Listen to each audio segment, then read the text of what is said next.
أعوذ بالله من الشيطان الرجيم بسم الله الرحمن الرحيم والصلاة والسلام على أشرف الأنبياء والمرسلين سيدنا ومولانا ابن عبد الله وعلى آله وأصحابه الأخيار وسلم تسليما كثيرا ومن والاه. Au nom d'Allah, le tout miséricordieux, le très miséricordieux, louange à Allah, Seigneur de l'univers. Que la paix et la bénédiction d'Allah soient sur notre maître Mohammed sallallahu alayhi wa alihi wa ashabihi wa sallam. Frères et sœurs en islam, de nos jours, le mariage est une union bénie, recommandée par Allah subhanahu wa ta'ala et par la sunna du prophète. Mais vivre à deux implique inévitablement des différences, parfois des tensions, des conflits. Le prophète Mohammed sallallahu alayhi wa sallam, malgré sa perfection morale, a vécu des désaccords avec ses épouses, mais toujours avec sagesse, douceur et bienveillance qu'il, bien sûr, a réglé cela. Chers frères et sœurs en islam, dans un monde où les séparations deviennent banales, parfois même futiles, il est urgent de rappeler que les conflits ne sont pas une fatalité. Il est urgent de rappeler que les conflits ne sont pas, bien sûr, ils peuvent être évités, ils peuvent être gérés, voire même transformés en force, à condition d'avoir des bons outils, des outils nécessaires, les stratégies ou encore les méthodes adaptées. De ce fait, notre thème du jour est alors comment éviter les conflits dans le couple selon la sunna du prophète sallallahu alayhi wa sallam. Comment éviter les conflits dans le couple? Chers frères et sœurs en islam, d'abord il faut comprendre l'origine des conflits dans le couple. Voilà, parce que avant d'éviter les conflits, il faut au minimum qu'on s'imprègne de l'origine ou encore d'où ils viennent, ces conflits-là. La majorité des disputes conjugales de nos jours naissent parfois, manque de communication sincère. Lorsque vous ne vous parlez pas ou bien vous n'échangez pas. Un ego trop fort, dire que je suis meilleur que l'autre, mais je vais attendre l'autre là, bien sûr, lui parler d'abord. Manque de pardon également, la différence de culture ou d'éducation, parfois le stress financier, la fatigue, la jalousie, les attentes irréalistes, inspirées des réseaux sociaux. C'est toi, tu penses que quand tu dors, quand tu te réveilles, ton mari doit t'apporter un café chaud avec du pain au lait, quand même. Donc, de ce fait, le conflit est souvent un symptôme, pas la maladie elle-même. Chers frères et sœurs en islam, quelles sont les recettes prophétiques ou encore comment est-ce que le prophète sallallahu alayhi wa sallam gérait son foyer? Quelle est la recette prophétique pour apaiser le foyer?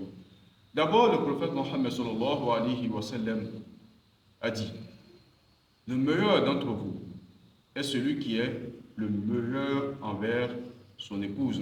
Et moi, c'est-à-dire le prophète a dit, moi, je suis le meilleur envers mes épouses. Hadith rapporté par Ibn Majah. Le prophète sallallahu alayhi wa sallam n'a jamais frappé une femme, ni élevé la voix, sans raison. Donc, de ce fait, voici les clés, les fondamentaux nécessaires pour pouvoir, bien sûr, dissiper tout conflit dans le couple. D'abord, la douceur dans la parole. Oui, même lors des désaccords, le prophète sallallahu alayhi wa sallam s'exprimait sans violence. Il parlait avec douceur.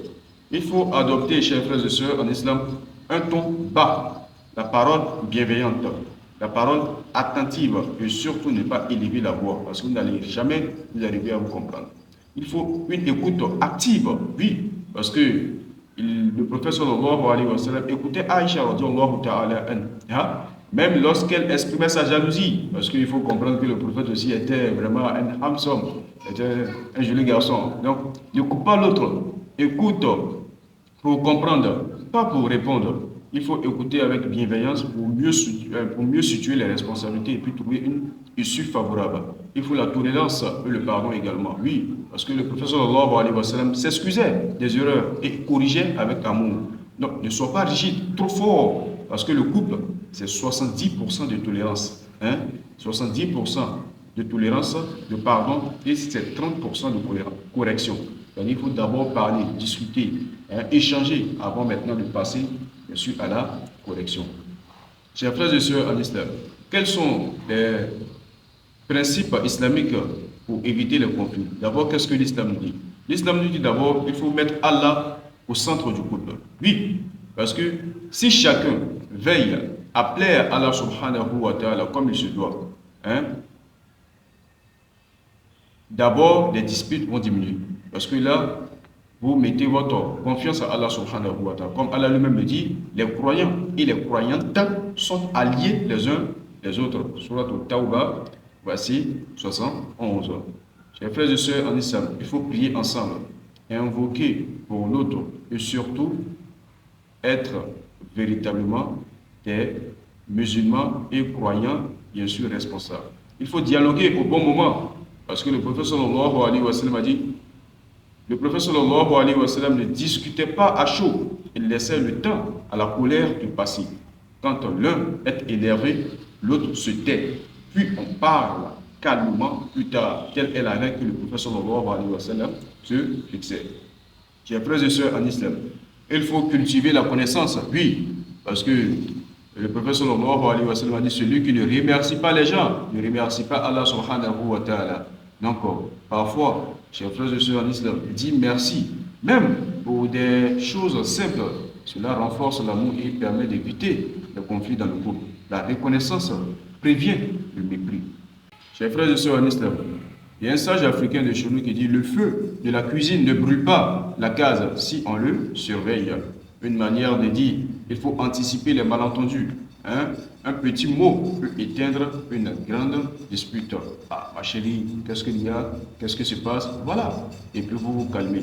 Il y a un sage africain de chez nous qui dit, deux dents dans une même bouche se mordent parfois. Une manière de dire que même les plus amoureux se disputent parfois. Donc ce n'est pas la dispute qui est grave, mais c'est la manière de la gérer. Chers frères et sœurs en islam, il y a un autre sage africain de chez nous qui dit, hein, les linges sales se lavent en famille. Une manière de dire, il ne faut pas exposer ton couple au dehors. Il ne faut pas exposer cela sur les réseaux sociaux et beaucoup faire attention à qui tu confies bien sûr tes problèmes. Parce que la personne peut être source ou encore une manière, cette personne peut être même un instigateur, celui qui va intensifier bien sûr le feu dans votre couple. Il est important pour nous, chers frères et sœurs en islam, de beaucoup faire attention à qui nous confions nos vies de couple. Ainsi, nous pouvons véritablement vivre une vie heureuse.